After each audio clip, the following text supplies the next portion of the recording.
Welcome back to SMPostcards. Today I'm going to talk a little bit about a strategy I use to get postcards. Basically nothing at an auction or estate sales, stuff like that. A little strategy I use. It's basically, in the end, as you'll see, it's free inventory.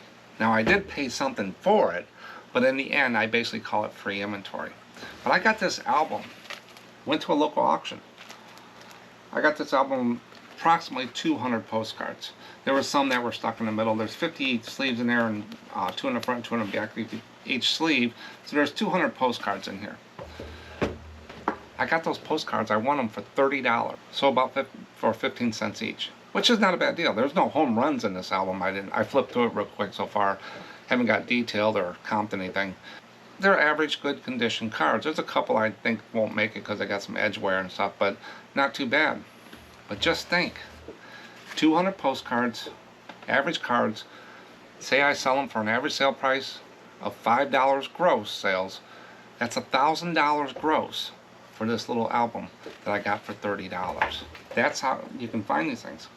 Now, since I paid $30 for this, when I go to auctions, I have other reseller friends, people I know, that buy other things than postcards, stuff that I don't do anymore.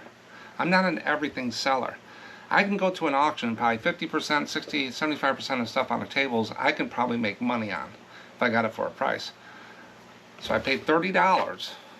I needed to find something in this auction that I can buy cheap and win and flip it and resell it to another reseller to pay for my postcards. When you do that, some people say, well, you shouldn't do that. You should just give it to them the price you paid for it. No, there's a finder's fee. Just like people that contact me, they buy a storage unit and they got 10 boxes of postcards in there. They don't do postcards. They don't want them. Or ephemera. They'll contact me and I'll give them pennies on a dollar for it. They're just happy to get rid of it. Me, I'm trying to come up with $30. I need to find something that I know another reseller is going to pay me for that I can price up to get $30. I'm not going to dig them for it. They got to make money too, so I got to make sure it's a fair deal. So let's say I go to an auction and I got this for $30. I look around the auction, I find an item, 60 of one item that I know another reseller sells. I said, I need to get that lot of those 60 items, but I need to get it cheap so I can flip it. I bid it on it, say I win that 60 items for $20. So now I'm into the auction for $50. I get home, I want to flip these quickly, so in the next week I contact the reseller and say, hey, I got 60 of these items, I'll sell you at $1 a piece, because I know he sells these between $20 and $30. I could do that, but I don't want to deal with it anymore. I just bought them and he can clean them up and do whatever he wants. He buys it, he bites. He says, yeah, that's a good deal. I got $60 from him for something I paid $20 for, so that leaves me $40 on my head. And then I paid $30 for this, and now I'm $10 ahead. So in the end, this didn't cost me anything. So I didn't pay anything for this because I got all my money back plus $10. It can be a profitable venture for you to get your inventory a lot cheaper than what you think by knowing other resellers. And they'll do the same for you, hopefully. But you got to know what their niche is. Clothing, toy trains. I got people that know trains, tools, fuses, electronics, cameras, all that stuff. And I got people that know these other items that I bought. And that night of that auction, I was able to find something that I could flip to the guy, add my finder's fee, and it paid for my $30. Now with the reseller code, I'm not going to tell you what that item is. Someone comes up to me and says, hey, where do you get your postcards? What do you sell and stuff like that? It's kind of a reseller code. People aren't going to tell you most of the time, and I don't want to say what that other guy sells because some people will just go out and do the same thing. So why increase competition for my reseller? But it is a good item, and he buys them all the time from me, and I give him at a really good price. But you got to know your resellers. You got to get quality and what condition he wants it in. Some people don't mind cleaning stuff. Some people want pristine stuff. You get to know what your people want.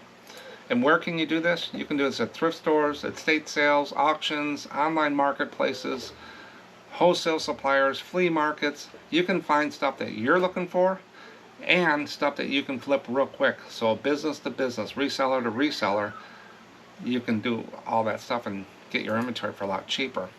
So you want to go out to your social media groups and your forums, get to know people, what they're looking for. You'll see the buying and trading going on all the time. And if you got any local connections, so you can just bring it over to them and they come pick it up. You don't have to ship it or anything like that, and get your money for it. But this is a good way to get your inventory basically for nothing.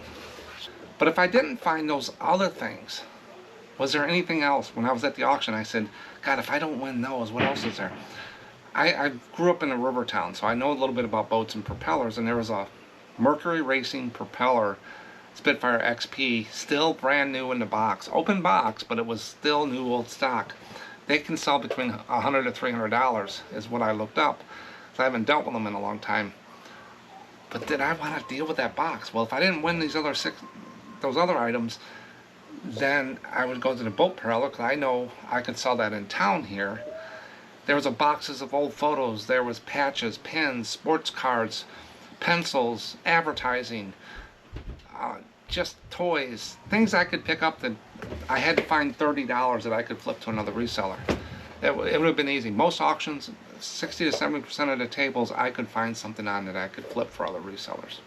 And since I'm so niched down now, just postcards basically, I do this all the time without even. I hope this helps, gives you another twist on buying inventory and things like that where you can get it for free, and don't forget about selling to other resellers. Hopefully they do the same for you. And yes, we do buy postcards here. If you have some, let us know. Sometimes we say no because we're full, or we just don't want any more of those types. But you always, if you got resellers giving you stuff, sometimes you just got to take it so they keep coming back. If you say no too often, they won't come back. That's just my spin on it. I hope it helps someone. If you do this all the time, or you've done it before, or just started, let me know if you get your stuff for free or reduced cost.